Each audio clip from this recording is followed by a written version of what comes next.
அஸ்ஸலாமு அலைக்கும் வரஹ்மத்துல்லாஹி வபரகாத்துஹு.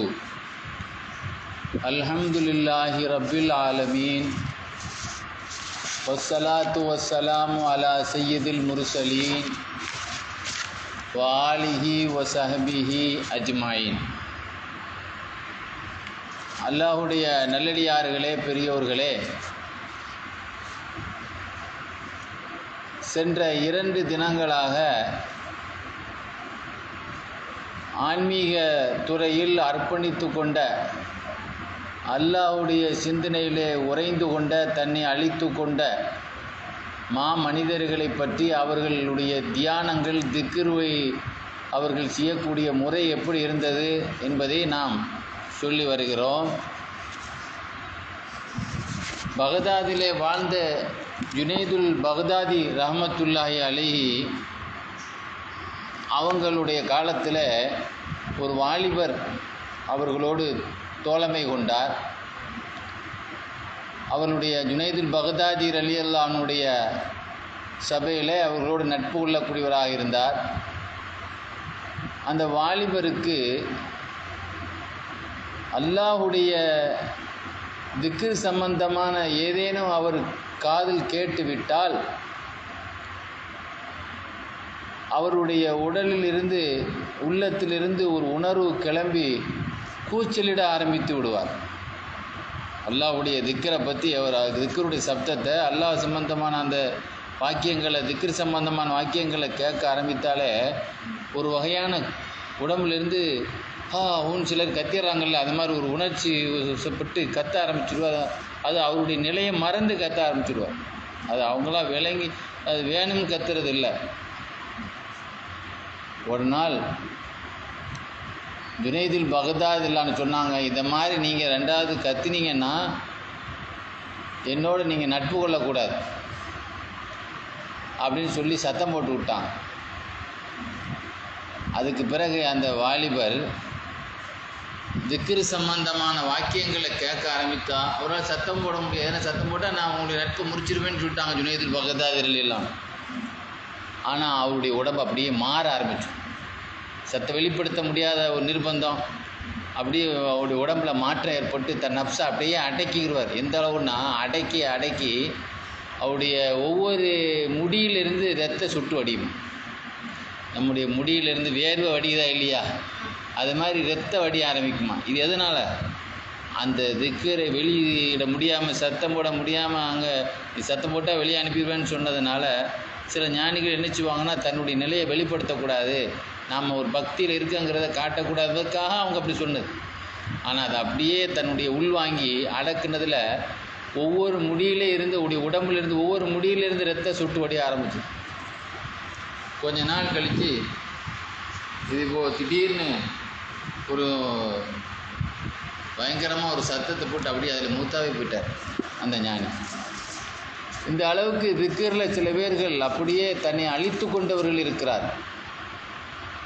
அஹ்மது இப்னு ஹுசைனுல் ஐதுருசி ரஹ்மத்துல்லாஹி அலைஹி அவங்களுடைய வரலாற்றில் எழுதுவார்கள். யூசுப் நபுஹானி ரஹ்மத்துல்லாஹி அலைஹி சொல்லுவாங்க, இவங்க ஒரு சமயம் மகான் உமருல் மிஹலார் அப்படி உங்களுடைய பேரில், அவங்க பேரில் ஒரு பெரிய பள்ளிவாசல் இருந்தது. ஈராக்கில் ஹலரமூத் என்ற ஒரு மாநிலத்தில் திரியம் நகரில் உள்ள ஒரு பெரிய பள்ளிவாசல். இந்த பள்ளிவாசலுக்கு பேரே ஒரு ஷேகு பேர், ஷேகு உமருல் மிஹலார், இவங்க பெரியவங்க. இவங்களுடைய பேரில் ஒரு ஜும்மா பள்ளிவாசல் இருக்குது. அந்த பள்ளிவாசலில் திக்ர் செய்திருந்தாங்க. அவங்க சபையில் நிறைய பேர் உட்கார்ந்துருந்தாங்க. திடீர்னு அவங்களுக்கு ஒரு நிலை ஏற்பட்டது. அந்த நிலை ஏற்பட்ட உடனே கையில் என்ன செய்தான், அல்லாஹ் அப்படின்னு சொன்னாங்க. அந்த ஹாலத்து வரும்பொழுது திடீர்னு அவங்களுடைய நிலை மாறிச்சு. இந்த தியான நிலையில் திடீர்னு அவங்க நிலை மாறும்போது அந்த நிலை மாற்றமாக இருக்கக்கூடிய அந்த நிலையில் அல்லாஹ் அப்படின்னு அவங்க என்ன செய்தான், உணர்ச்சி பூர்வமாக சொன்னாங்க. சொல்லும்போதெல்லாம் அவங்க ஒரு தஸ்பி ஒன்று வச்சுருந்தாங்க கையில். அந்த தஸ்பி எது மாதிரி உள்ளது, நம்மளை மாதிரி உள்ளதில்லை. அந்த நேரத்தில் உள்ளது இந்த ஒரு விதையில் தயாரானது. அந்த காலத்துலலாம் விதையிலேயே அந்த தஸ்பியை கோர்த்திருந்தான். அல்லான்னு சொன்ன உடனே அதில் உள்ள ஒவ்வொரு தஸ்பீனுடைய அந்த மணி இருக்குல்ல, மணிக்குண்டு ஒவ்வொன்றும் 4 துண்டாக தெறிக்க ஆரம்பிச்சுதான். அல்லாங்கும்போது அது தெரித்து அப்படியே வெடித்து விழுந்துதான். எந்த அளவுன்னா அந்த தெரித்து விழுந்ததில் திடீர்னு நம்ம ஒரு சின்ன பொட்டு வெடிக்கும்போது திடீர்னு பக்கத்தில் அந்த கை லேசாக உரைக்குதா இல்லையா, அந்த தீ லேசாக படுதா இல்லையா, அது மாதிரி அந்த வெடிக்கிறவங்க அதில் உள்ள துண்டுகள் போய் யார் மேலே விழுதோ அப்படியே அது வேதனையாக ஏற்படுத்திச்சு. அந்த அளவுக்கு அது ரொம்ப வேகமாக போய் விழுந்துச்சு. ஆனால் அந்த வெடிக்கப்பட்டு 4 துண்டாக விழுந்த அந்த விதையில் தயாரிக்கப்பட்ட அந்த தஸ்மீ மணியினுடைய துண்டுகளுக்கு அது எல்லோரும் போய் என்ன செய்தாங்களாம், அதை போய் எடுத்து தங்களுடைய காயங்களுக்கு மருந்துக்கு அதை பயன்படுத்தினாங்களாம். மருந்தும் குணமும் கிடச்சிதான். ஆக அல்லாஹுடைய தியானத்தில் அந்த வெடித்த அந்த தஸ்பீனுடைய அந்த அந்த துகள்கள் இருக்கிறதே, அங்கே இருக்கக்கூடியவர்கள் சீடர்கள் எதுக்கு பயன்படுத்திட்டாங்களாம், தங்கள் காயங்களுக்கு மருந்துக்கு அதை பயன்படுத்திக்கிட்டாங்க. அந்த அளவுக்கு சக்தி உள்ளதாக அவர்களுடைய அந்த தஸ்பீ மணி இருந்திருக்கிறது என்பதை வரலாற்றே எழுதி காட்டுவார். அது மாதிரி நீங்கள் பார்த்தீங்கன்னு சொன்னால் ஜெயினுத்தீன் உமருல் பிலாலி உமவி என்ற ஒரு பெரிய ஞானி உலகத்தில் வாழ்ந்தாங்க. பெரிய ஆலிமாவும் இருந்தார்கள். இவர்களுடைய காலத்தில் தான் பகதாதில் தாத்தாரிகள் படையெடுத்தாங்க. தாத்தாரிகள் சொல்லி ஒரு காலத்தில் பகதாதில் அட்டகாசம் செய்வதற்காக பள்ளிவாசல்கள் இஸ்லாமிய சின்னங்களை எல்லாம் நொறுக்குவதற்காக அவர்கள் கிறிஸ்துவ அரசாங்கத்தோடு சேர்ந்து ஒரு குலப்படி ஒரு புரட்சிகளை செய்த ஒரு அரசு தான் தாத்தாரி மன்னர்களுடைய அட்டகாசம். இவர்களுடைய அந்த காலத்தில் தான் அல்லாமா ஜெயினுத்தீன் உமருல் பிலாலி உமவி இருக்காங்களே, இவர்கள் விஷயத்தில் இந்த தாத்தாரிய மன்னர்கள் இருக்காங்களே ஒரு சந்தேகப்பட்டாங்க. இவர் தங்களுடைய செய்திகளை இது மிஸ்ர் நாட்டு முஸ்லீம்களுக்கு இவர் என்ன செய்கிறார், தன்னுடைய எழுத்து மூலமாக தெரியப்படுத்திக்கிட்டு இருக்கிறாரு. ஏன்னா இன்றைக்கி ஒரு செய்தி பத்திரிக்கையில் தான் மக்கள் மத்தியில் புரட்சி வந்துடுதா இல்லையா, மக்கள் போய் இந்த விஷயம் போய் பரப்பிட்டானா மக்கள் எல்லாம் கொந்தளிச்சிருவாங்களா இல்லையா. அதனால் மிஸ்ர் நாட்டு மக்களுக்கு தன்னுடைய எழுத்தின் மூலமாக இந்த ஞானி என்ன செய்கிறார் தெரியப்படுத்திட்டாரு அப்படின்ட்டு ஒரு சந்தேகத்தின் பேரில் இந்த ஞானி இவங்களை கைது செய்து இந்த ஞானியோடு இவங்களோடு சேர்ந்த இவருடைய நண்பரையும் கொண்டு நாய்கள், வெறி நாய்கள் இருக்குல்லவா, நாய்கள், இந்த நாய்கள் இடத்துல கொண்டு போட்டாங்க. ஆனால் இந்த இவங்களோடு போடப்பட்ட அந்த நண்பரை அந்த நாய் சாப்பிட்டுட்டு, ஆனால் இந்த ஜெயினுத்தீன் உமர் இருக்காங்களே இவங்களை நாய் சாப்பிடலை. அதுக்கு சொல்கிறாங்க, இவங்க கானஃபி தில்கல் ஹாலத்தி முலாசிமன் லிதிகிர், அந்த நாய்கள் முன்னால் கொண்டு இவங்கள போடப்பட்டுச்சா இல்லையா, அந்த டயத்தில் இவங்க தியான நிலையில் திக்ர் செய்துக்கிட்டே இருந்தாங்களாம்.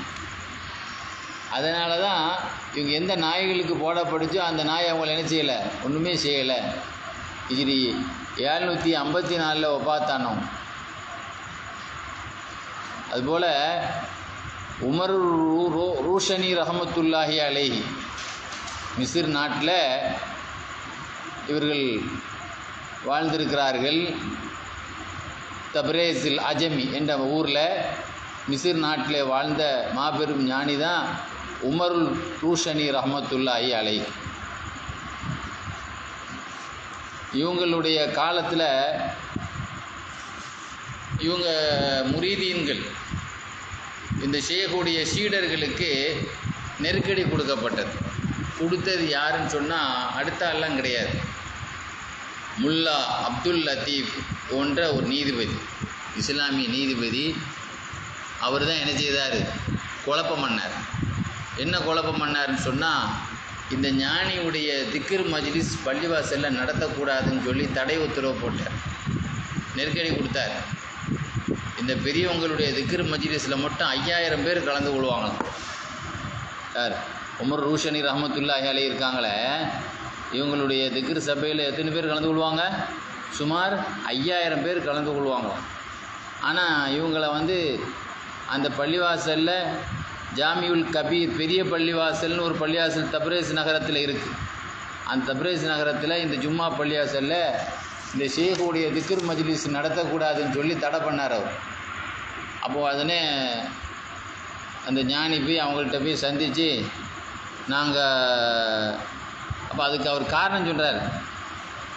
அதாவது பள்ளிவாசலுடைய அசல் வந்து தொழுக வைக்கப்பட்டிருக்கே தவிர இந்த சபையை கூட்டி திக்ர் செய்கிறதுக்கு வைக்கப்படலை. பள்ளிவாசலுடைய அடித்தளமே அதுக்கு வைக்கப்படலை அப்படின்னு சொல்லி அவர் தடை செய்கிறதுக்கு காரணம் சொன்னார். மகான் சொன்னாங்க, சரி அப்போ நாங்கள் வந்து சத்தத்தை தாழ்த்தி செய்துக்கிறலாமா? சத்தத்தை நாங்கள் சத்தத்தை தாழ்த்தி செய்யலாமா அப்படின்னு கேட்டாங்க. ஒரு பயான் நடக்குதுன்னு சொன்னால் நம்ம நினச்சிடும் முன்னோக்கணும். அப்போ தான் அந்த விஷயத்தை பேசுகிறவங்களுக்கு ஒரு ஆர்வம் இருக்கும். அப்படி குனிஞ்சு கிடந்திருந்தால் அப்போ பேசுகிறவங்களுக்கு எது செவுத்தை பார்த்து பேசுகிற மாதிரி ஆகிடும்.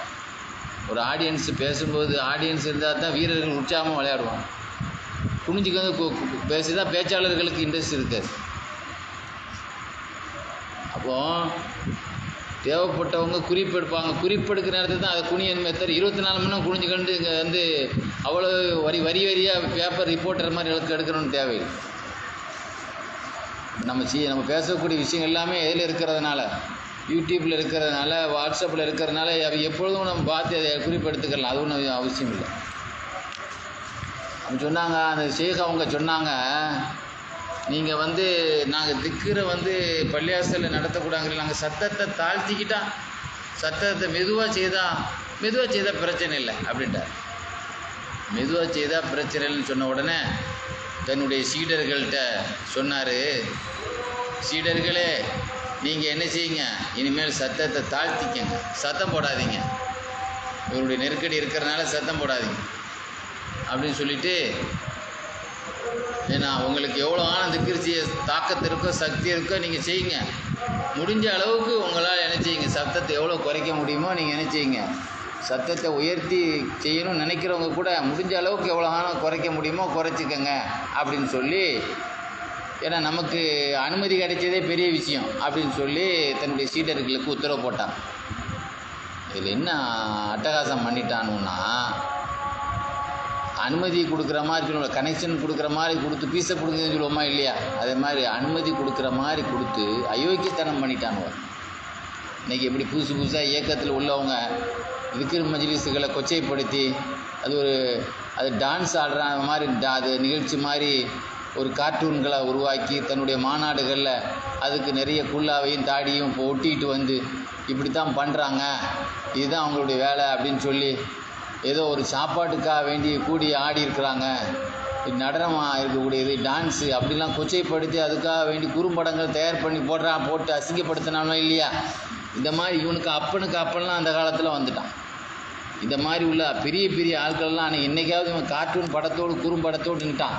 அன்றைக்கி ரொம்ப கொடுமையான போலீஸு உள்ள அந்த ஒரு குற்றவாளி, கிரிமினல் குற்றவாளியை வழக்கை எடுத்து விசாரிக்கிறதுக்காக வேண்டி விசாரணை எடுப்பதுக்காக வந்து அடித்து சித்திரவதை பண்ணி என்ன செய்வாங்க, அவங்கள்ட்ட இது ஸ்டேட்மெண்ட் வாங்குவாங்க இல்லையா, இந்த மாதிரிலாம் கொடுமையெல்லாம் திக்ர் மஜ்லிஸ் நடத்தினவங்க 5000 பேர் அனுமதி கொடுக்கப்பட்ட இந்த கூடக்கூடிய இடத்துல என்ன திடீர்னு பார்த்தா அதிலிருந்து சுமார் 500 பேர் நோயாளிகள், ஏன்னா நிறைய பேர் பார்த்தீங்கன்னா பிரார்த்தனைக்கு உள்ளவங்க பார்த்தா நிறைய பேர்கள் தங்களுடைய இப்போ பெரிய பெரிய மசாறுகளில் பெரியவங்களுடைய நினைவிடங்கள் எல்லாம் நோயாளிகள் நிறைய பேர் வந்திருப்பாங்க, அவங்களுக்கு துவா நாடி வந்திருப்பாங்க, அவங்களுடைய எத்தனையோ மருந்துகள் கேட்டுக்கிறதாவது அவங்களுடைய ஒரு துவாவில் ஒரு யாசினில் என்ன அங்கே வந்து வர ஜியாரத்தினுடைய அந்த சலாத்தின் மூலமாக கிடைக்கிற பாக்கியத்துக்காக நிறைய பேர் வந்திருப்பாங்க. அப்படி வந்திருந்தால் ஒரு 500 நோயாளிகள் அங்கேருந்து தூக்கி வெளியாக்குனாங்க. எந்த விதமான ஒரு ஏதோ குண்டு கட்டாக தூக்கி ஒரு புரட்சி பண்ணவங்கள, ஒரு போராட்டம் பண்ணவங்கள தானே அந்த மாதிரி பண்ணுவாங்க. நோயாளிகளாக பேஷண்ட்டுகளாக அந்த திக்ர் மஜ்லிஸில் கலந்துருந்த அவங்கள 500 பேரை வெளினாங்க. அவங்க அது மட்டும் பண்ணலை, 14 பேர்களை அந்த இருந்து வெளியே கொண்டு வர்றாங்க. அவங்களுடைய ஹார்ட் பகுதியெல்லாம் லிவர் பகுதி ஃபுல்லாக தீ பிடிச்சி எரிஞ்சு அவங்க லிவர்லாம் வெளியே தெரியுது. சில பேர் அந்த இந்த உள்ள சதையெல்லாம் வெளியே தெரியுமா இல்லையா, 14 பேரை தீ வச்சு கொளுத்திட்டான். பள்ளியாசில் திக்ரு சத்தம் இல்லாமல் பண்ணிக்கன்னு ஒரு பக்கம் சொல்லிவிட்டு திக்ரு மஜ்லிஸில் கலந்துக்கிட்ட அவங்கள எத்தனை பேரை 500 பேர் நோயாளியாக இருந்தவங்கள அவங்கள தூக்கி கொண்டு வெளியே கொண்டு வந்தான். 14 பேருடைய இதயங்கள் தீ வச்சு பொசுக்கப்பட்டது. அவங்களுடைய இதயங்கள் வெளியே வந்து கலைஞ்சான். ஹார்ட், அது லிவர் பகுதி. அந்த செய்தியை நேரடியாக பார்த்த அல்லாமா ஷேக் அகமது அவங்க சொல்கிறாங்க, நான் அந்த இடத்துல அந்த 14 பேர்களுடைய அந்த தீ வச்ச இடத்துல நான் கை வச்சு பார்த்தேன். அது வந்து கங்கில் வச்சு பிரட்டி எடுத்த மாதிரி இருக்குது. அவங்கள எந்த இடத்துல போட்டு பிரட்டி எடுத்த மாதிரி இருக்குது. தீயை வச்சு கொளுத்தி வச்சு கங்கில் மேலே படுக்க போட்டு எடுத்தால் எப்படி இருக்கும்? வெந்து புண்ணு அதுக்குள்ள கறிலாம் வெளியே தெரியுமா இல்லையா? அது எந்த இடத்துல மூச்சு விடக்கூடிய இடம் அல்ல, எங்கே வச்சுருக்கான் லிவர் வைக்கிறானோ அந்த இடத்துல. இதை பார்த்துட்டு அந்த மகான் ஷேக் ஜெயினுத்தீன் இருக்காங்களே, அவங்க வந்து என்ன செய்தாங்க, அந்த முல்லா அப்துல் லத்தீப் இருக்கார்ல, நீதிபதியாக இருந்து பண்ணக்கூடாதுன்னு பிரச்சனை பண்ணிகிட்டு இருந்தார். இவருக்கு ஆள் அனுப்புனாங்க. ஆள் அனுப்பி அவங்க ஆட்களுக்கும் ஆள் அனுப்பி சொன்னாங்க, இவங்க 14 பேர் இறந்துருக்காங்க. இந்த 14 பேர்களும் நிலை இந்த மாதிரி இருந்திருக்கு. எந்த அறிவாளியாவது இவங்க சாவுக்கு இவங்க தான் காரணம் எந்த அறிவாளியாவது சொல்லுவானா? எந்த மனுஷனாவது திக்ர் மஜ்லிஸில் கலந்து கொண்டவங்க எந்த நிலையில் இருப்பாங்களா? இப்போ யாராவது ஏதாவது ஒரு கடனில் இருவான் தீயை குளிச்சிருவான், ஏதாவது வந்து மானம் போனவன் என்னச்சு மண்ணெண்ணெய் ஊற்றி குளிச்சுக்கிறோம். அப்படி தானேம்மா சிலவங்க இடுப்பு கையில் ஊற்றிக்கிடுவான், சிலவங்க தலைக்கு மேலே ஊற்றிக்க, இப்படி தானே செய்வாங்க. மானம் பொருளும் சில விஷயத்தை குடிச்சிடுவான். இந்த 14 பேரும் அவங்க சாவை அவங்களே தேடிக்கிட்டாங்க. இவங்க தான் அந்த சாவுக்கு காரணம் எந்த அறிவாளியாக சொல்வானா? அவள் பகிரங்கமாக தெரியுது. பச்சை துரோகம் திக்ர் மஜ்லிஸில் நடத்த கூட்டிகிட்டு இத்தனை பேரை கொண்டு வந்து என்ன செய்திருக்கிறாங்க, அவங்கள நெருப்பு கங்களை போட்டு புரட்டி எடுத்துருக்குறாங்க. இத்தனை பேரை அநியாயம் பண்ணியிருக்கேன். அல்லாஹ்வுடைய அம்பு இருக்கே அது ரொம்ப தூரத்தில் இல்லை, எச்சரிக்கை பண்ணுறேன். அல்லாஹ்வுடைய அம்பு ரொம்ப தூரத்தில் இல்லை. அரசன் அன்று கொள்வான், இறைவன் நின்று கொள்வான் நம்ம சொல்லுவோமா இல்லையா? அல்லாஹ் தூக்கி எரிய ஆரம்பித்தா தான் அம்பை எரிய ஆரம்பித்தா தாங்க மாட்டேன். திக்ர் மஜ்லிஸ் தங்களுக்கு நடத்தினா இவங்களுக்கா இவ்வளோ பெரிய சித்திரவதை கொடுமை அப்படிங்கிற மாதிரி அவங்க கோபத்தில் சொன்னாங்க. என்ன நடந்தது தெரியுமா? அன்னைக்கே இந்த மாதிரி அட்டகாசம் பண்ண அவங்களுக்கு அந்த முல்லா அப்துல் லத்தீப் இருக்கிறாரு, அவனுடைய வீட்டில் அந்த வீடு இடிஞ்சு விழுந்தது. அந்த வீட்டில் இருந்தவங்க கால்நடைகள், அடிமைகள், யாரெல்லாம் இருந்தாங்களோ அவ்வளோ பேர் ஒரு ஆள் கூட உயிரோடு இருக்கல. அவ்வளோ பேரும் நினச்சிச்சு அத்தனை பில்டிங் இடிஞ்சு அவங்க அங்கே யாரெல்லாம் இருக்காங்களோ அத்தனை பேர்கள் மீது இடிஞ்சு அவ்வளோ பேருமே நினச்சிட்டாங்க, இறந்து போனாங்க. இந்த மாதிரி திக்ர் மஜ்லிஸை கலந்து கொண்டவங்களை இந்த மாதிரி சதி செய்து அனுப்பின மூலமாக ஏன்னா அந்த இறைநேசருடைய சாபத்துக்கு என்ன செய்தார் ஆளாம். நான் நேற்று கூட சொன்னேன், அதாவது பிஸ்மில்லாங்கிறது நம்ம சாதாரணமாக அடிக்கடி சொல்கிறது. எப்படினாலும் ஒரு முஸ்லீம் எந்த காரியத்தை ஆரம்பிக்கும் போது பிஸ்மியை கொண்டு தான் ஒரு முஸ்லீம் என்ன செய்வான் சொல்லுவான். ஒரு ஈசா அலைஹிஸ்ஸலாத்தை கடவுளாங்கிறவன் ஏசப்பா அப்படின்னு சொல்லி தான் வேலையை ஆரம்பிக்கிறான். அவனுடைய இது அவன் அப்படி தான் சொல்லி ஆரம்பிக்கிறான். இப்போ நம்ம இறைவனை ஏற்றுக்கொண்டதுனால நம்ம இறைவனுடைய திருப்பேரை சொல்லி தான் நம்ம ஆரம்பிக்கிறோம். ஆனால் அதே சமயத்தில் அதனுடைய மகிமை என்ன அப்படிங்கிறத உணர்ந்து அதை செய்யும்போது அதுக்கு எவ்வளோ பவர் இருக்குது. அவங்க அந்த அல்லாஹ்வுடைய இஸ்மை சொல்லும்போது எவ்வளோ பவர் இருக்குங்கிறத நேற்று சில விஷயங்களை இப்போ சொன்னோம். அதில் ஒரு இறைநேசரை பற்றி யூசுப் நபகான் எழுதியிருப்பாங்க தன்னுடைய வரலாறு 2ஆம் பாகத்தில் 586வது பக்கத்தில் ஒரு செய்தி எழுதியிருப்பாங்க. ஒரு இறைநேசர்கிட்ட ஒரு பேஷண்ட், ஒரு கை வெட்டப்பட்ட நிலையில் ஒரு ஆள் வந்தார். அந்த கையை அந்த இடத்துல வச்சு ஒட்டி அந்த இடத்துல வச்சு தன்னுடைய உமிழ்நீரை வச்சு தடவி ஒட்டினாங்களாம். ஏதோ வாயில் மெதுவாக ஏதோ ஒன்று சொல்லி ஒட்டினாங்க. அப்போ அந்த கை ஒட்டிக்கிட்டு இன்றைக்கெலாம் ஒரு கை வந்து வெட்டின ஒரு கையை ஒட்டணும்னா ஆப்ரேஷன் பண்ணி தான் என்ன செய்யப்படுது, ஒட்டப்படுது. அப்படி தான்மா ஆப்ரேஷன். அதனால தான் அந்த காலத்தில் ஆப்ரேஷனுடைய முறையெல்லாம் இல்லாதனால தான் அந்த காலத்தில் வெட்டப்பட்ட கையோடு நிறைய பேர் அலைஞ்சாங்க. அப்போ இவங்க இந்த உமிழ்நீரை கொண்டு தொட்டி ஒட்டின உடனே ஒட்டிக்கிட்டு அப்போ அந்த ஒட்டின ஆள் கேட்டார், அந்த இடத்துல ஒட்டினவொன்னே அந்த ஆள் கேட்டார், நீங்கள் என்ன நீங்கள் அல்லாமே சத்தியமாக பில்லாஹி அலைக்க அல்லிம்னி தான் அல்லாமே சத்தியமாக சொல்கிறேன், நீங்கள் என்ன சொன்னீங்களோ எதை சொல்லி ஒட்டினீங்களோ அந்த திக்கரை எனக்கு சொல்லித்தாங்க, என்ன சொல்லி ஒட்டினீங்க? நான் பிஸ்மில்லா சொல்லி தான் ஓட்டினேன். அது இல்லையே, நீங்கள் பிஸ்மி சொல்லலையே, யாரையே பொய்ப்படுத்துகிறார் அவர். சொன்னாலேயே பொய்ப்படுத்திங்க, அது பிஸ்மி சொல்லலையே. அப்படியா? அப்படி சொல்லும் கை ஒட்டினது கலந்து கீழே விழுந்துட்டு.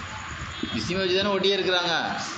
அவள் ஒழுக்க குறைவாக என்ன சொல்லிட்டா, நீங்கள் பிஸ்மி சொல்லலையே, வேறு ஏதோ சொல்லியிருக்கீங்க, இப்போ பொய் சொல்கிறீங்கன்னு சொல்ல மாதிரி தானே அர்த்தம் அதுக்கு. ஆக அவங்க பிஸ்மியை கொண்டு அவங்க ஒட்டி இருக்கிறத இவர் பொய்ப்படுத்தினால கீழே விழுந்துச்சு.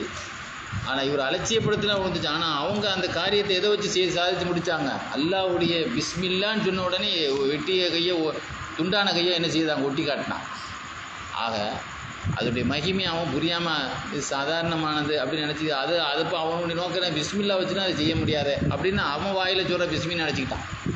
இறைநேசர்கள் சொல்கிற பிஸ்மியினுடைய பவர் என்னன்னு தெரியாமல் அவன் அதெல்லாம் பிஸ்மியாக இருக்காது, பிஸ்மில்லாங்கிறது நம்ம சொல்கிறது தானே, அதெல்லாம் நம்ம நடக்கலையே அப்படிங்கிற மாதிரி அவன் வழங்கிட்டான். அந்த அல்லாமா காலித் இப்னு மஅதான் ரலியல்லாஹு அன்ஹு இருக்காங்களே, இல்யத்துல் அவுலியா வரலாறுலேயே அல்லாமா அபு நுஐம் எழுதியிருப்பாங்க, ஒரு நாளைக்கு மட்டுமே 40,000 தஸ்பீஹ் செய்வாங்களாம். யார்? காலித் இப்னு மஅதான் ரலியல்லாஹு இருக்காங்களே, ஒரு நாளைக்கு மட்டும் எத்தனை தஸ்பீஹ்? 40,000. இந்த 40,000 தஸ்பீஹ் செய்கிறது வந்து குர்ஆன் ஓதுறதெல்லாம் கணக்கு இல்லை. சிலவங்க 10 ஜுஸ் ஓதுறவங்க இருக்கிறாங்க, ஒரு குர்ஆன் ஓதுறவங்க இருக்கிறாங்க. அவங்களுடைய நேரத்தினுடைய பரக்கத்தை பொறுத்து நிறைய ஓதுறவங்க இருக்கிறாங்க. அந்த குர்ஆன் ஓதுறவுடைய திக்ர்கள் அல்லாமல் அந்த அவுராத் அல்லாமல் 40,000 தஸ்பீஹ் செய்வாங்களாம் ஒரு நாளைக்கு. எந்த அளவுன்னு சொன்னால், இந்த தஸ்பீஹ் செய்து அதனுடைய உணர்ச்சி அந்த நம்ம நினைச்சிட்டோம்ல, அந்த இரத்த நாணத்தோடு நாடி நரம்போடு அது இதாகி இவங்களை வந்து ஒபாத்தாகி ஜனாசாவாக குளிப்பாட்டுறதுக்கு கட்டில் வைக்கப்பட்டிருக்கும் போது கூட அவங்களுடைய 2 விரல் வந்து அப்படியே தஸ்பீகளை அசைஞ்சிக்கிட்டே இருக்கும். அந்த காலத்துலலாம் சில தஸ்பீ கையை வச்சு தான் தஸ்பீ செய்வாங்க. 2 விரல்கள் அசைஞ்சிக்கிட்டே இருந்தாங்க, அந்த தஸ்பீகினுடைய இதில் அசைஞ்சிக்கிட்டே இருந்துச்சு. அதே மாதிரி தான் இன்னொரு பெரியவங்க வரலாறு இருப்பார், அபு ஸாலிஹ் இப்னு மாஹான் அப்படின்னு ஒரு பெரியவங்க வரலாறையும் அபு நுஐம் எழுதியிருப்பாங்க. வரலாறில் ஹஜ்ஜாஜ் இப்னு யூசுப் என்ற கொடுங்கோலன் அவங்கள தூக்கில் போட்டவொன்னே அந்த நைட்டு முழுவதும் அந்த பாடியை தொங்க விட்டுருந்த அந்த இடம் முழுவதும் அப்படியே லைட்டு போட்ட மாதிரி பிரகாசமாக இருந்துச்சான். 2வது அவங்கள தூக்கில் போடும்போது அவங்க அந்த தஸ்பீஹில் செய்துட்டு இருந்தாங்க. அந்த தூக்கு முடித்த பிறகு பார்த்தா அந்த தஸ்பீஹினுடைய எண்ணிக்கை ரொம்ப அதிகமான எண்ணிக்கையை கை முடிச்சில் காட்டிகிட்டு இருந்தாங்க. ஆரம்பிக்கும் போது உள்ள எண்ணிக்கை, அது முடித்த பிறகு பார்த்தா ஒரு மணி நேரம் கழிச்சு நம்ம எண்ணிக்கை அதிகமாக ஓதுனா அடையாளமாக கையை மடக்கி வச்சுருப்போமா இல்லையா, அந்த இத்தனை எண்ணிக்கையினுடைய அதிகப்படியான எண்ணிக்கையுண்டான கை முடிச்சில் அந்த அசைவிலேயே அந்த எண்ணிக்கையை காட்டினபடியே அந்த பாடி இருந்துச்சான். அப்போ அவங்களுடைய தூக்கில் போட்ட பிறகு கூட அந்த தஸ்பீஹினுடைய அசைவு இருந்திருக்குங்கிறத அல்லாமா ஷேக் அபு ஸாலிஹ் இப்னு மாஹான் ரஹ்மத்துல்லாஹி வரலாறில் அபு நுஐம் தன்னுடைய வரலாற்றில் எழுதியிருப்பார். அது மாதிரி நீங்கள் பார்த்தீங்கன்னு சொன்னால் ஷிபுலுல் மர்வசி ரஹ்மத்துல்லாஹி அலைஹி தப்சீருல் பயான் எழுதியிருப்பாங்க. ஷிபுலுல் மர்வசி ரஹ்மத்துல்லாஹி அலைஹி, ஷிபுலுல் மர்வசி ரஹ்மத்துல்லாஹி அலைஹி இருக்காங்களே,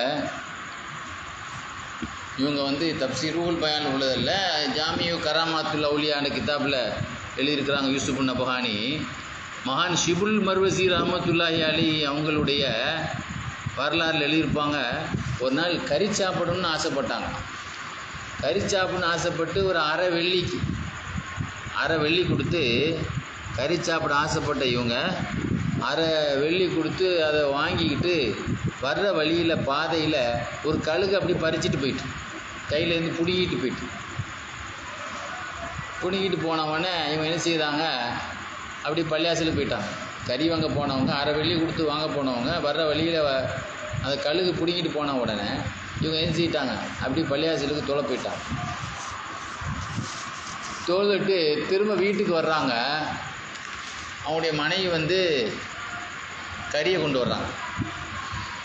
கறி வாங்க போனது இவங்க, அது இடையிலே பறிச்சுட்டு போயிட்டு பருந்து பறிச்சுட்டு போயிட்டு, ஆனால் இங்கே என்னது வீட்டுக்கு தொழுதுட்டு வர்றாங்க. மனைவி கறியை கொண்டு வர்றாங்க. அவங்க கேட்டாங்க, என்ன எங்கே இருந்து கறியை கொண்டு வரேன்னு. அப்போ அவங்க சொன்னாங்க, அவங்க மனைவி சொன்னாங்க,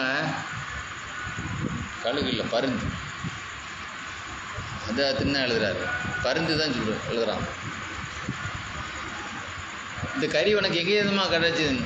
அப்போ அவங்க சொன்னாங்க, அவங்க மனைவி, இல்லை நான் 2 பருந்துகள் சண்டை போட்டு கிடந்துச்சி, அதில் 2 சண்டை போட்டதில் வந்து ஒரு பருந்துட்டேருந்து கறி இணைச்சிச்சு, கையில் உள்ளது கீழே விழுந்துருச்சு, அதனுடைய வச்சிருமா இல்லையா அது கீழே போட்டுரு, அதை எடுத்துகிட்டு வந்தேன்.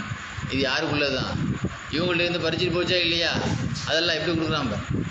அப்போ இவங்க தொழுவிட்டு வர்றதுக்கு முந்தி அதான் அல்ல ஒரு இடத்துல சொல்லுவான், அக்கமி சிலாத்தல் திக்கிரி, தொழுகையை நீங்கள் நிறைவேற்றுங்க. என்ன திக்கிரி செய்கிறதுக்கா? ஒரு தொழுகை கூட திக்கிரி தான். தொழுகையை நீங்கள் நிலைநாட்டுங்கள், இதுக்காக அக்கமி சிலாத்தல் திக்கிரி, என்ன நினைக்கிறதுக்கா? அப்போ இவங்க புலம்பாமல் தொலை போனாங்க. அல்ல என்ன செய்யிட்டான், பறிச்சுட்டு போன பருந்தோடு இன்னொரு பருந்தை மோத விட்டு அதுலேருந்து கீழே போட வச்சு மனைவி கையில் கொடுத்துட்டான் பற்றியா. அப்போ தான் சொன்னாங்களாம், அல்லாவுக்கு எல்லா புகழும், அல்ஹம்துலில்லாஹ் இல்லதி லம் யம்ஸ ஷிபுலன் ஒயின்கான ஷிபுல் கசீரன் என்சாஃப். அல்லாவுக்கு எல்லா புகழும். எத்தகைய ஆண்டவன் என்றால் ஷிபுல் மறுவசி அல்லாஹ் மறக்கலை, அதிகமான முறையில் ஷிபுல் மறுவசி அல்லாஹ் மறந்தாலும் அல்லாஹ் யாரை மறக்கலை, என்ன மறக்கலையே, அந்த ஆண்டவனுக்கு எல்லா புகழும். இப்போ அல்லாவை நினைக்க ஆரம்பித்த உடனே தொழுகைகள் மூலமாக அல்லாஹ் நினைக்க ஆரம்பிச்சிட்டான். அவர் எந்த நோக்கத்துக்கு போனார், இன்னைக்கு அவருடைய கூட்டுக்கு கருவொலி இன்றைக்கி அடிவங்கதா இல்லையா, கரிப்புள் இன்றைக்கி பாதிப்பு இல்லை, அது பாதிப்பு இல்லாமல் அல்லாஹ் நினைச்ச தொழுகிறதுக்கு முந்தைய அல்லாஹ் அந்த வேலையை முடிச்சுட்டான். ஆனால் அவங்களுடைய திக்கிற்கும் தொழுகைக்கும் அப்படி ஒரு பவர் இருந்தது. ஷேக் அபு அலி சப்பாக் ரஹமத்துல்லாஹி அலைஹி அவங்க வரலாறுல எழுதியிருப்பாங்க. அந்த செய்தியை சொல்லக்கூடியவர் நேரடியாக இருந்து பார்த்தவரே ஷேக் இல்முத்தீன், அவங்க தான் அந்த செய்தியை நேரடியாக இருந்து பார்க்குறாங்க. சொல்கிறாங்க, எங்கள் அபு அலி சப்பாக் மகான் ஒரு கடற்கரையில் ஒழுவு செய்துட்டு இருந்தாங்க. ஒரு கேத்தலில் இருந்து ஒழுவு செய்துட்டு இருந்தாங்க. திடீர்னு ஒரு சவுண்டு கேட்டது, திடீர்னு ஏதோ ஒரு சத்தம் கேட்டுச்சு. என்னப்பா அங்கே சத்தமாக கிடந்துச்சு, என்ன சத்தம் கேட்டாங்க. இல்லை, கடலில் முதல்ல வந்து ஒரு ஆள் இழுத்துக்கிட்டு போகுது, அதனால தான் எல்லோரும் என்ன செய்தாங்க, சத்தம் போடுறாங்க. உடனே இவங்க என்ன செய்தாங்க, ஒழுவு செய்கிறத அப்படியே விட்டுட்டு என்ன செய்தாங்க, வேகமாக அது போனால் அது வேகமாக நடு கடலுக்கு போயிட்டு பிஸ்மில்லா அப்படின்னு சொன்ன உடனே தண்ணியில் நடக்க ஆரம்பிச்சிட்டாங்க. அது பின்னால் போய் பிடிக்கணுமா இல்லையா, தண்ணியில் நீச்சல் போகணும். அது பக்கத்தில் போகிறதுக்கு முன்னாடி என்ன இழுத்துக்கிட்டு வேகமாக கடலுக்குள்ளே போயிட்டு உடனே என்ன செய்தாங்களாம், பிஸ்மில்லான்னு சொன்னோன்னா தரை எப்படி ஆயிடுச்சு. கதிர் அலி இஸ்லாத்தை மூசா அலி இஸ்லாம் சந்திக்க போகும்போது அந்த கூடையில் உள்ள மீன் கடலில் விழுந்தோன்னா அப்படியே அது ஒரு வயல் வரப்பு மாதிரி அப்படி ஒரு திட்டாக தரை மாதிரி தண்ணி ஆயிடுச்சா இல்லையா, ஒரு பாலம் மாதிரி ஆயிடுச்சா இல்லை, தரை பாலை போட்ட மாதிரி ஆயிடுச்சா இல்லையா. அதை மாதிரி இவங்க தண்ணியில் பிஸ்மில்லா சொல்லி நடந்து ஆரம்பித்தாங்க. நடுவில் போனோம், நில் நில் நில் நில் அப்படின்னு சொல்லிட்டே போனாங்க. நில்னவொன்னே அவர் நின்றுடுச்சு. கீழே போடு, நாங்கள் கீழே போட்டுச்சு. அப்புறம் என்ன செய்தாங்க, அந்த ஆளை காப்பாற்றி கொண்டு வந்தாங்க. எழுந்து நில்லுங்கன்னு சொன்னாங்க. நல்ல தொடையில் அது தொடையை பிடிச்சிருச்சு, நல்ல வலுவாக தொடையை பிடிச்சிருந்துச்சு. கீழே போடணும், அவர் தொடை பாதிக்கப்பட்டுருக்கு, என்னால் எழுந்து நிற்க முடியலன்னு. உடனே என்ன செய்தாங்க, கையால் சைக்கினை பண்ணாங்க. தண்ணியிலேருந்து ஒரு பாறை மாதிரி ஒன்று வெளிப்பட்டது. அந்த பாறையே கொண்டு வந்து தரையில் கொண்டு விட்டுட்டு பறக்கும் பாறை மாதிரி. இப்படி ஒரு நிகழ்ச்சி எழுதுவாங்க. நம்ம எதுக்கு சொல்கிறோம்னா, இதுக்கு நம்மளை கண்ணை விட்டு தண்ணியில் ஓடிட்டு எப்படி போகிறது, பிஸ்மில்லான்னா தண்ணி எப்படி ஆகிப்போச்சு, தரையாக மாறிடுச்சு. போகிறதுக்கு நான் பாதியாக மாறிடுச்சு, பாலம் மாதிரி அது வழி கொடுக்க ஆரம்பிச்சு. ஆக அவங்களுடைய ஆயுதமே அல்லாஹ்வுடைய திக்ர் தான் அவங்களுடைய தேவைகளுக்கு பூர்த்தி செய்யக்கூடிய ஆயுதமாக இருந்திருக்கு என்பதை நம்மால் புரிந்து கொள்ள முடிகிறது. அதே மாதிரி ஷேக் அலி இப்னு இப்ராஹிமுல் அன்சாரி ரஹமத்துல்லாஹி அலைஹி மிஸ்ர் நாட்டை சேர்ந்தவங்க. ஷேக் அலி இப்னு இப்ராஹிமுல் அன்சாரி ரஹமத்துல்லாஹி அலைஹி எந்த நாட்டை சார்ந்தவங்க, மிஸ்ர் நாட்டை சார்ந்தவங்க. ஹிஜ்ரி 564 வஃபாத். இவங்களுடைய கையில் பாம்புலாம் வந்து தண்ணி குடிக்கணும். இவங்க கையில் தண்ணி இருந்தால் அந்த பாம்பு வந்து கையில் வந்து தண்ணியை குடிச்சிட்டு போகும். ஒரு நோயாளிக்கு ஓதி ஊதுன்னு அந்த நேரத்தில் அந்த நொடியிலேயே அவர் குணம் பெற்று திரும்புவாராம். இவங்க பக்கத்தில் ஒரு கிறிஸ்துவர் ஒரு ஆள் இருந்தார். அந்த கிறிஸ்துவர் வந்து உடல் சீரியஸாக இருந்தார், மரண நோயில் இருந்தார். ஏன்னா இவங்க என்ன செய்தாங்க, ஒரு பேப்பரில் எழுதி களிமாவை எழுதி, ஷஹாதா களிமா இருக்குல்ல, ஒரு ஷஹாதா களிமா இருக்கலாமா, அஷ்ஹது அல்லா இல்லா அந்த கலிமாவை எழுதி ஒரு பேப்பரில் கொடுத்து விட்டாங்க. அந்த பேப்பரை கொடுத்த அந்த பேப்பரை பார்த்த உடனே இஸ்லாத்துக்கு வந்துட்டாங்க. அப்போ எவ்வளோ பெரிய அந்த இது வாயில் சொன்னால் எந்த பவர் இருந்ததோ அதே இது எழுத்தில் எழுதினாலும் அவங்களுக்கு அந்த பவர் இருந்தது. எவ்வளோ நாள் அவர் இருந்திருப்பார், எவ்வளோ நாளாக அந்த மார்க்கத்தில் இருந்திருக்கார். ஒரு பயான் பண்ணலை, அவர்கிட்ட இருந்து உபதேசம் பண்ணலை, வெறும் ஷஹாதா கலிமாவை மட்டும்தான் எழுதினாங்களாம். அந்த கலிமாவை எழுதி அந்த பேப்பரை கொடுத்தோம். அந்த பேப்பரை பார்த்த உடனே முஜர்ரதி ருயத்திஹி ஈயாஹா அஸ்லம ஹுவ அஹ்லு பைத்தி, அவர் மாத்திரம் இல்லை, அந்த வீட்டில் உள்ள குடும்பத்தினர்கள் அத்தனை பேரும் இஸ்லாத்துக்கு வந்தாங்க. ஏன்னா அவர் இறந்த பிறகு இவங்க எந்த பேப்பரை களிமா எழுதி கொடுத்தாங்களோ அந்த பேப்பரை வந்து கஃபன் துணியிலே ஆக்கப்பட்டதான். அந்த ஆளுடைய ஜனாசா கஃபன் துணியில் வந்து முஸ்லீம் ஆகிட்டார், கஃபன் துணியிலே ஆக்கப்படும் அந்த பேப்பர். அவர் இறந்த பிறகு அவருடைய கனவுல வந்து பார்க்கப்பட்டது. அவளை அவங்க கனவுல மா ஃபால ரப்பு மா ஃபால பிக், அல்லாஹ் உங்களுக்கு என்ன நிலையில் அல்லாஹ் நீங்கள் சந்திச்சிங்க இடத்துக்கு அந்த கிறிஸ்துவர் சொன்னார், இஸ்லாத்து தலைவர் கஃபர் அலி பி தில்கல் வரக்கத், அந்த பேப்பர் திக்ர் களிமா எழுதப்பட்ட அந்த பேப்பரை இறைநேசர் தந்த அந்த பேப்பர், அது என்னுடைய கஃபனில் இருந்து அந்த பேப்பருடைய பரக்கத்தினாலேயே அல்லாஹ் என்னை மன்னிச்சான். என்ன சொன்ன இந்த ஒபாத்தான பிறகு இந்த கிறிஸ்துவர் ஒபாத் ஆகிட்டார்ல களிமா சொல்லி, அவருடைய ஜனாசாவை அந்த குளிப்பாட்டுறதுக்காக கட்டிலில் வச்சுட்டு இருக்கும்போது ஒரு சத்தம் கேட்டுச்சான். ஆள் தெரியல, சத்தம் கேட்குது, ஆள் தெரியல. எப்படி சத்தம்? ஹனியான் லக யாமன் கதிம் அலல்லாஹி பி கல்பின் ஹாஷின் ஒபசரின் தாமின், கண்ணீர் விடக்கூடிய பார்வையை கொண்டு உள்ளச்சமுள்ள இதயத்தை கொண்டு இறைவன் மீது முன்னோக்கியவரே வாழ்த்து உண்டாக, உமக்கு வாழ்த்து உண்டாக. எதை கொண்டு அல்லாஹ் மீது முன்னோக்கியவரே? உள்ளச்சமுள்ள இதயத்தை கொண்டும் கண்ணீருள்ள பார்வையை கொண்டும் இறைவன் மீது முன்னோக்கியவரே மீது வாழ்த்து, உனக்கு வாழ்த்து உண்டாகட்டும் அப்படின்ட்டு அவருக்கு வாழ்த்து செய்து. ஆக இவங்களை இஸ்லாத்தை உண்டாக்குனது யாருடைய திக்ருடைய ஷஹாதா எழுதப்பட்ட இந்த பேப்பர். ஆக அதனால தான் நம்ம நேரத்தை சொன்னோம், அவங்க வாயில் சொன்னாலும் பவர் இருக்குது, எழுத்தில் எழுதின விரலுக்கும் அவங்களுக்கு பவர் இருக்குதுன்னு சொல்லி நம்ம நேரத்தை சொல்லிக்காட்டோம். இப்படி பார்க்கிற பொழுது நிறைய விஷயங்கள் சொல்லிக்கிட்டே போகலாம். அபு அப்துல்லா முஹம்மதுல் வாயித் ஒரு பேச்சாளர் இருந்தாங்க, முஹம்மதுல் வாயிதுன்னு அவங்களுக்கு பேர். மிஸ்ர் நாட்டை சார்ந்தவங்க, ஹஷாபீன் நகரை சார்ந்தவங்க. மிஸ்ரில் ஹஷாபின்னு ஒரு நகர் இருக்குது, அந்த நகரை சார்ந்தவங்க. இவங்க எந்த அளவு உணர்ச்சி பூர்வமான பேச்சாளர் அப்படின்னு சொன்னால், ஞான உபதேசங்கள் பண்ண ஆரம்பிச்சிட்டா ஒரு சமயம் இவங்க என்ன செய்தாங்க, ஞானத்தை பற்றி பேச ஆரம்பித்தாங்க. பேசும்பொழுது அவங்களுடைய அந்த உபதேசத்தை இந்த கேட்கும் பொழுது அவங்க இருக்கக்கூடிய அந்த பில்டிங் இருக்குல்ல, அவங்க வீடு, அந்த வீட்டுக்கு முன்னால் தான் வச்சு அந்த பயான் ஞான உபதேசம் பண்ணுவாங்க. இப்போ நம்ம வந்து முன்னால் உட்காந்து கேட்டிருக்கும்போது நமக்கே அந்த பயானை ரசித்தா நம்மளே அதில் ஒரு ரசித்து அப்படியே தலையை ஆட்டி ஆட்டி கேட்போமா இல்லையா? நம்ம தலையை அசைச்சிட்டே இருக்கிறதுக்கு என்ன அடையாளம்னா நம்ம கூர்ந்து கவனிக்கிறேன் அப்படிங்கிறது தானே அதுக்கு அடுத்தான் அது அசைக்கிறது. அதே மாதிரி அந்த எப்படி நிலநடுக்கம் பூமியில் ஏற்பட்டால் ஆடுமா இல்லையா, தர ஆடுமா, வீடு ஆடுமா இல்லையா, அசையுமா இல்லையாம்மா, பூமியில் நிலநடுக்கம் ஏற்பட்டால் இத்தனை சென்டிமீட்டர் இத்தனை டிகிரியில் ஆடுதுன்னு சொல்லுவாங்களா இல்லையா? அது மாதிரி ஒரு 5 தடவை அப்படி லேசாக அசைஞ்சு தான்.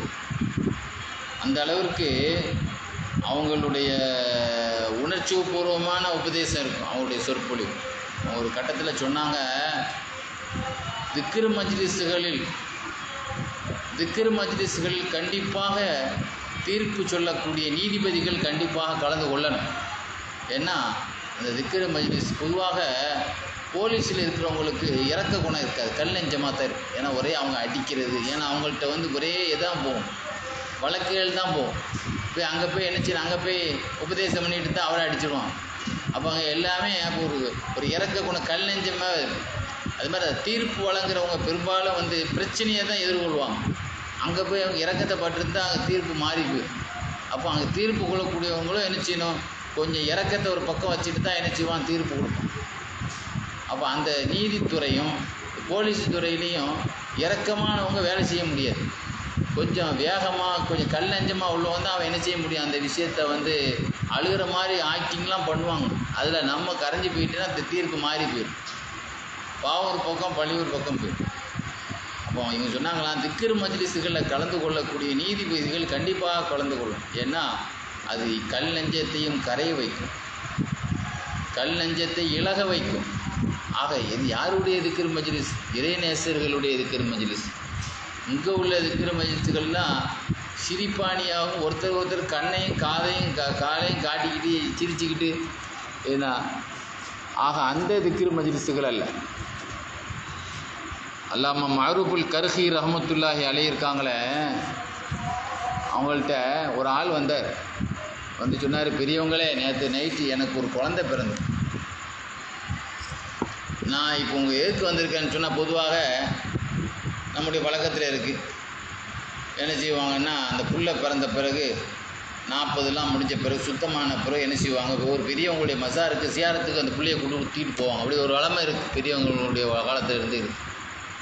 அது மாதிரி எனக்கு ஒரு பெரியவங்களை உங்களுடைய ஒரு ஆசி கிடைக்குங்கிறதுக்காக எனக்கு ஒரு நேற்று ஒரு குழந்தை பிறந்திருக்கு, உங்களை பார்த்துட்டு வரலாம், உங்களுக்கு சலாத்து சொல்லிவிட்டு உங்களுடைய ஆசியை பெறலாங்கிறதுக்காக வந்திருக்கிறேன்னு சொன்னேன். உட்கார் அப்படின்னு சொன்னாங்க. உட்காந்துக்க அப்படின்னு சொன்னாங்க. உட்காருன்னு சொல்லிட்டு என்ன செய்தாங்க, ஒரு 100 தடவை மாஷா அல்லாவுக்கான மாஷா அல்லாவுக்கான அப்படின்னு தஸ்பீ செய்யிட்டே இருன்னு சொன்னாங்க. அவர் 100 தடவை நான் செய்துட்டேன்னு சொன்னார். இன்னொரு 100 தடவை செய்யப்பா அப்படின்னு நான் செய்துட்டேன். இன்னொரு 100 தடவை செய்.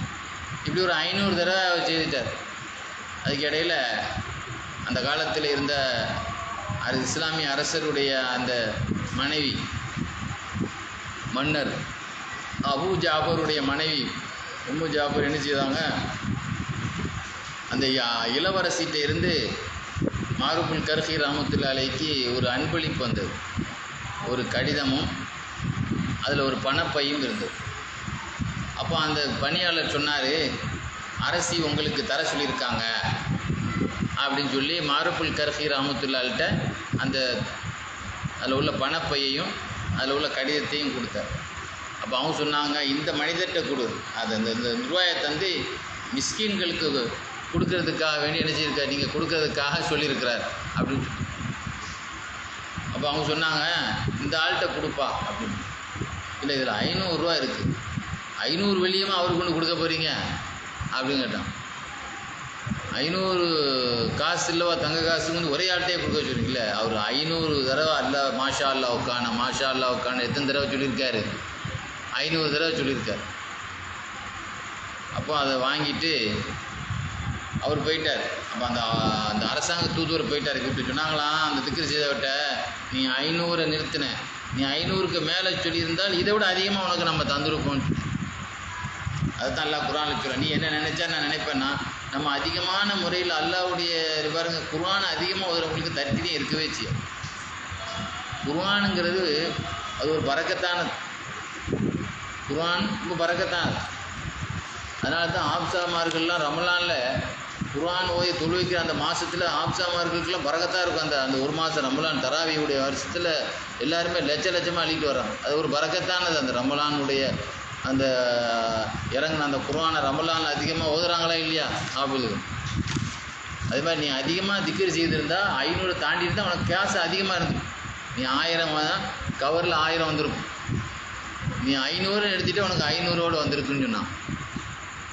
அதே மாதிரி மஅரூஃபுல் கர்ஹி ரஹ்மத்துல்லாஹிட்ட ஒரு பார்வையற்றவர் கூட ஒரு ஆளை கூட்டிக்கிட்டே ஒரு பார்வையற்றவர் வந்தார். வந்து நான் ரொம்ப கஷ்டமாக இருக்குது அப்படின்னு சொல்லி தன்னுடைய வறுமையை முறையிட்டார். வறுமையை முறையிடும்போது சொன்னாங்களாம், சரி போங்க, உங்கள் குடும்பத்தார்கிட்ட போங்க, அல்லாஹ் உங்களுக்கு ஆபியத்து சரீர சுகத்தை தரட்டும், போங்க அப்படின்னு சொன்னான். இந்த ஆள் போனவர் கிந்தரத்துல் மாபதி என்ற ஒரு இடத்துக்கு தான் போயிருக்கிறார். எந்த இடம்?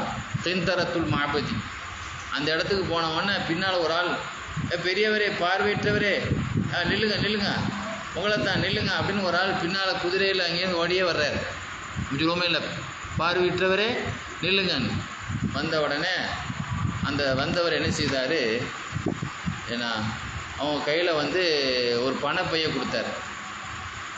பணப்பையை கொடுத்துட்டு போயிட்டார். அந்த பணத்தை எவ்வளோ இருக்குன்னு கூட ஒரு ஆள் போகிறாரா இல்லையா? அதில் அந்த ஆள்கிட்ட கேட்டாங்க, இதில் என்ன இருக்குன்னு என்ன அப்படின்னு. அப்போ அதில் என்ன இருக்குன்னு பார்த்தா தங்க காசுகளாக இருந்துச்சு. உடனே நம்ம பெரியவங்கள்ட்ட தான் இப்போ தானே போயிட்டு வந்தோம், நம்ம கஷ்டத்தை முறையிட்டாங்க. அவங்கள்ட்ட போய் நம்ம சந்தோஷமாக நல்ல செய்தி எங்கள் போகும்போது அல்ல எங்களுக்கு பறக்க தந்துட்டான்னு சொல்லிட்டு வருவோன்னு போனோம்.